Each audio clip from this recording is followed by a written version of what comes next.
आशा करता हूं आप सब बहुत अच्छे होंगे। मेरा नाम है सिद्धांत अग्निहोत्री। स्टडी ग्लोस पे आपका बहुत बहुत स्वागत है। आज़ादी के अमृत महोत्सव की आपको बहुत बहुत शुभकामनाएं। हम बात करेंगे आज बीजेपी की। ये एडिटोरियल है, टाइम्स ऑफ इंडिया में छपा है। इस एडिटोरियल का नाम है 2047 तक बीजेपी डोमिनेट कर सकती है। जो राइटर है, ऑथर है द न्यू बीजेपी जिन्होंने लिखी है, नलिन मेहता, उन्होंने ये टाइम्स ऑफ इंडिया में एक एडिटोरियल लिखा है। तो मैं इस पर थोड़ा सा चीज़ें आपको बताना चाहूँगा कि इस समय बीजेपी कितनी तेज़ी से उभर रही है। देखिए, एक चीज़ मैं आपको बता दूं भाई, ये पॉलिटिकल लेक्चर्स है।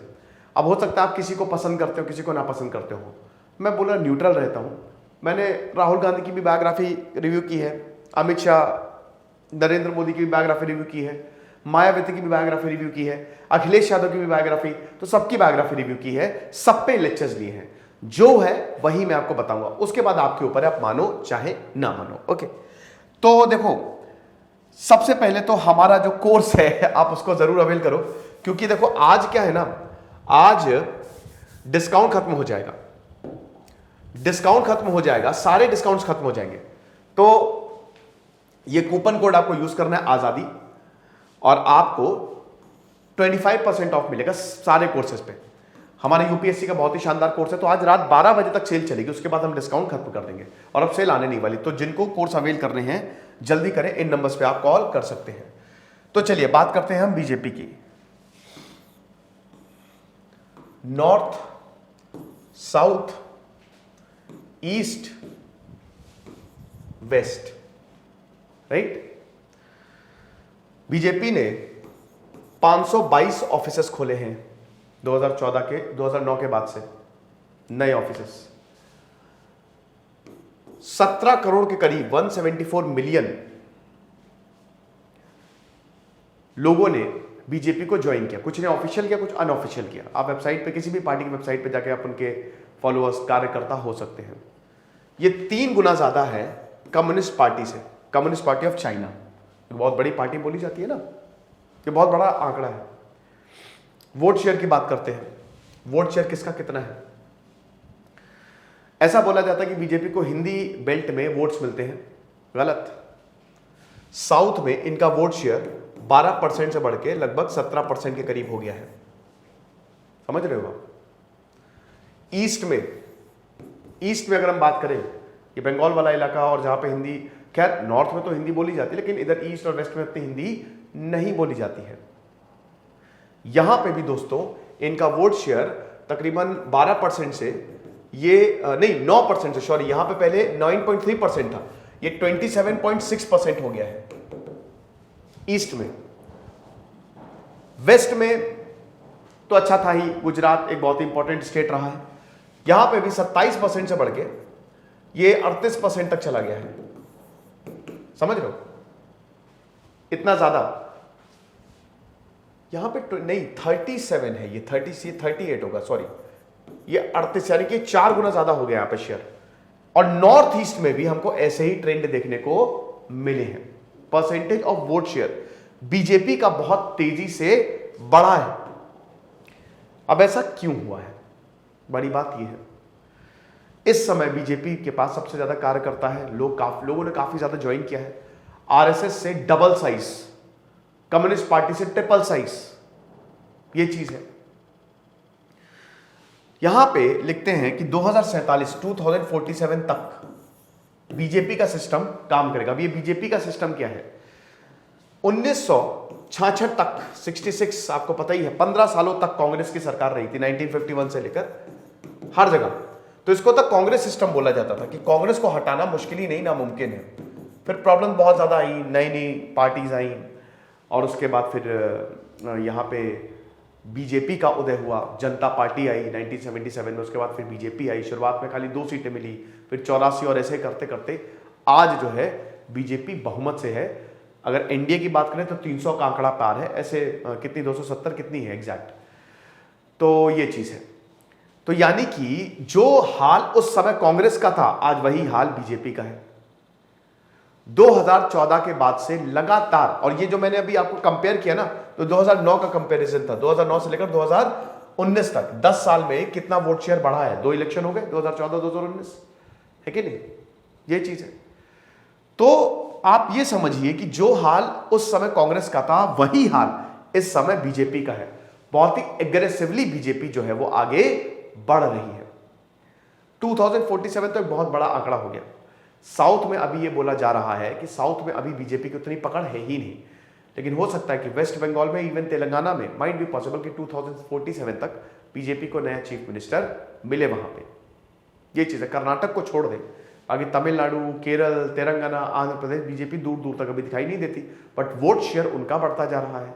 हमारे यहाँ फर्स्ट पास्ट दी पोस्ट सिस्टम में कई बार बता चुका हूं। फर्स्ट पास्ट दी पोस्ट सिस्टम क्या है? जो जीता वही सिकंदर, दी पोस्ट सिस्टम। और जो हारा वो बंदर नहीं, जो हारा वो बंदर नहीं, जो हारा वो भी सिकंदर। इसमें होता क्या है कि देखिए, इसमें क्या है कि जैसे मान लीजिए 9 लोगों को 10 वोट मिले हैं और 10वें को 11 वोट मिल गया, तो 10वां वाला विनर होगा। अब बाकी 9 लोगों का क्या भाई? इनको भी तो 10 वोट मिले हैं ना, अच्छे खासे वोट मिले हैं इनको। खाली 1% से अगर मान लो इनका वोट बढ़ गया तो वो जीत जाएगा। यही होता है फर्स्ट पास्ट दी पोस्ट सिस्टम। जिसको जितने ज्यादा वोट मिलेंगे वही फर्स्ट आएगा। ठीक है, तो ये चीज है। तो अब देखिए यहां पे हम बीजेपी के, जैसे अभी योगी आदित्यनाथ मॉडल की बात होती है। Yogi model, law and order situation बड़ी अच्छी है और काफी चीजें बताई जाती हैं। उसके बाद जो नया सिस्टम बन रहा है वो हिंदुत्व आइडियोलॉजी पे बेस्ड है, राम मंदिर पे बेस्ड है। तो ये जो नया और क्या कहते हैं कि मतलब एक सबको साथ में लेने की बात है, लेकिन उसमें एक हिंदुत्व आइडियोलॉजी का फैक्टर भी है। तो कहने का मतलब है डेवलपमेंट तो है ही है, डेवलपमेंट तो है ही है, डेवलपमेंट की बात तो हो ही रही है। विकास की बात किए बिना आप कुछ भी नहीं कर सकते, लेकिन धर्म की भी बात हो रही है साइड बाय साइड, है ना। देश की भी बात हो रही है। अभी हर घर तिरंगा कैंपेन बहुत ही सक्सेसफुल है और मैं भी उसका समर्थन करता हूं, है ना। तो बात यहां पे ये है कि नरेंद्र मोदी ने, देखिए तब तक तो नरेंद्र मोदी रहेंगे नहीं, अब हो सकता है प्राइम मिनिस्टर नहीं रहेंगे, भगवान करे बहुत जिए, हर इंसान बहुत जिए, खूब जो उम्र है वो खूब उनकी हो, ठीक है, लेकिन प्राइम मिनिस्टर तो नहीं रहेंगे। मुझे नहीं लगता है कि अगर मान लीजिए 2024 में बीजेपी आती है, 2024 में बीजेपी आती है, तो ये शायद उनका लास्ट टर्म ही होगा, है ना। ये चीज है। अब कांग्रेस कहां है? अब देखिए जहां पे कांग्रेस, भाई समझिए कि कांग्रेस का वोट शेयर 1996 में 30% से नीचे गया और अभी तो काफी ज्यादा नीचे है, ठीक है, काफी ज्यादा नीचे। 30% से नीचे जाने का मतलब है एक बड़ी पार्टी, कांग्रेस एक बहुत बड़ी पार्टी है, खतरे की घंटी। और ये शुरू हो गया तो 1996 के बाद से ही, भले ही 2004 में कांग्रेस की सरकार आई हो, 2004 से 2014 तक रही हो, लेकिन वोट शेयर उनका बहुत ज्यादा नहीं रहा जैसे पहले हुआ करता था। मनमोहन सिंह बहुत ही शानदार प्राइम मिनिस्टर थे। मैं एक अगर ऐसे प्रधानमंत्री का नाम लूं जिन्होंने बहुत काम किया, बहुत शानदार काम किया, लेकिन उतनी ज्यादा उनको जगह नहीं मिलती, वो है मनमोहन सिंह। गजब के प्राइम मिनिस्टर थे, गजब के प्रधानमंत्री थे भाई वो, ठीक है। तो उन्होंने बहुत अच्छा काम किया, लेकिन इस समय कांग्रेस के हालात बहुत गड़बड़ हैं और कांग्रेस के हालात गड़बड़ रहने वाले हैं। राहुल गांधी जो है उनको पता है कि अभी हम डायरेक्ट बीजेपी से टक्कर नहीं ले सकते। भैया 2024 में राहुल गांधी प्रधानमंत्री चेहरा तो होने वाले हैं नहीं। पार्टी के अंदर बगावती सुर देखने को मिल रहे हैं। हाल ही में जो इलेक्शन हुए, इतना खराब प्रदर्शन रहा कांग्रेस का, 5 राज्यों में हार, तो बहुत ज्यादा परेशान है। ऊपर से जो राज्य है वो भी कांग्रेस नहीं बचा पा रही है। कहीं पे पार्टी टूट जा रही है, कहीं पे कुछ हो जा रहा है, कहीं विधायक खरीदे जा रहे हैं, तो ये दिक्कत है, ये चीज। लेकिन यहां पे एक इंपॉर्टेंट फैक्टर बहुत बड़ा है, वो फैक्टर है रीजनल फैक्टर। यहां पे ऑथर बताते हैं, अब जैसे आम आदमी पार्टी है, आम आदमी पार्टी आगे जाके बहुत बहुत बहुत बड़ी कंपटीटर होने वाली है बीजेपी की, ये बात आप मान के चलिए, क्योंकि काम बोलता है और आम आदमी पार्टी का काम बहुत ही जबरदस्त है और लोगों का भी सेंटिमेंट। अरविंद केजरीवाल पहले आए भाई, इंडिया अगेंस्ट करप्शन मूवमेंट बहुत बढ़िया चला, जबरदस्त, मैं भी अन्ना तू भी अन्ना, अब तो सारा देश है अन्ना, मैं भूल नहीं सकता, उस समय मैं 12th में था और ऐसे रैलीज जाती थी, हम सब जो है हमने उसमें पार्ट लिया था, मैं भी अन्ना तू भी अन्ना, अब तो सारा देश है अन्ना, ये पूरे नारे लगते थे। अन्ना हजारे उस समय एक नेशनलिस्टिक भावना को उन्होंने जन्म दिया कि बस बहुत हो गया, लोकपाल बिल लेके आओ, कांग्रेस झुक गई, समझ रहे हो? वहां से अरविंद केजरीवाल है, बहुत गजब के, किरण बेदी, अरविंद केजरीवाल, कुमार विश्वास, एक से एक बड़े लीडर्स है। अरविंद केजरीवाल ने फिर बाद में अपनी पार्टी बना ली, लेकिन शुरुआत में अरविंद केजरीवाल की पॉलिटिक्स महाबकवास, समझ ही नहीं है उनको क्या हुआ, समझ ही नहीं आया। नरेंद्र मोदी के खिलाफ खड़े हुए, 5 लाख वोटों से हारे, जमानत जब्त हो गई। लेकिन धीमे धीमे अरविंद केजरीवाल ने सीख लिया। Arvind Kejriwal is the best example, जहां आपको राहुल गांधी कभी जिंदगी में इंटरव्यू देते हुए दिखेंगे नहीं, वो इंटरव्यू ही नहीं देते हैं। वहीं अरविंद केजरीवाल ने भैया इलेक्शन में, पंजाब इलेक्शन में मीडिया का ही यूज किया बहुत ही शानदार तरीके से कि बुलाओ, और जो मीडिया ने सवाल दागे उसके 4-4, 5-5 जवाब दे दिए। तो लोगों को विश्वास हो गया कि भैया ये है असली नेता। तो आम आदमी पार्टी जो है ये एक बहुत इंपॉर्टेंट कंपटीटर होने वाली है बीजेपी की आगे आने वाले समय में। ममता बनर्जी की टीएमसी का जो स्ट्रॉन्ग होल्ड है वो बंगाल तक ही है, उसके आगे नहीं है। तो ममता बनर्जी का मुश्किल है। नीतीश कुमार एक अच्छा फेस है। नीतीश कुमार प्रधानमंत्री का चेहरा हो सकते हैं 2024 में, अगर महागठबंधन बनता है तो, ठीक है। लेकिन अभी उस पर भी कुछ कहा नहीं जा सकता, क्योंकि उम्मीदवार तो आपको खड़ा करनी है और ज्यादा वक्त बचा नहीं है। 2022 के मिड में है, अगले साल से चुनाव की तैयारी शुरू हो जाएगी, फिर 2024 आ जाएगा देखते देखते। तो तैयारी तो आपको करनी पड़ेगी, और फिलहाल तो अभी ऐसी कोई पार्टी नहीं लग रही है जो डायरेक्ट टक्कर दे दे। कांग्रेस का कुछ अता ही पता नहीं है। हालांकि इलेक्शन में कोई कुछ कह नहीं सकता, इलेक्शन में कोई कुछ नहीं कह सकता, कब पासा पलट जाए आपको नहीं मालूम। लेकिन फिलहाल तो जमीनी हकीकत यही है कि अभी कोई स्ट्रांग पार्टी नहीं है जो टक्कर दे, और इसमें भाई इनको रणनीतियां बनानी पड़ेंगी, जो बाकी पार्टीज इनको बनानी पड़ेंगी। योगी आदित्यनाथ की बहुत ज्यादा तारीफ होती है उत्तर प्रदेश के एज अ सीएम की। योगी आदित्यनाथ ने भी बहुत अच्छा काम किया यहाँ पे, मतलब जनादेश उनको मिला है, तो उनकी काफी उनके मॉडल को काफी ज्यादा सराहा। जब शुरुआत में सीएम बने थे तो बहुत ज्यादा डाउट था कि भाई बहुत कट्टर है, हो पाएगा नहीं हो पाएगा, बहुत ज्यादा डाउट था। लेकिन अब उन्होंने लॉ एंड ऑर्डर सिचुएशन काफी हद तक इंप्रूव की और काफी कुछ किया भी उन्होंने, ठीक है।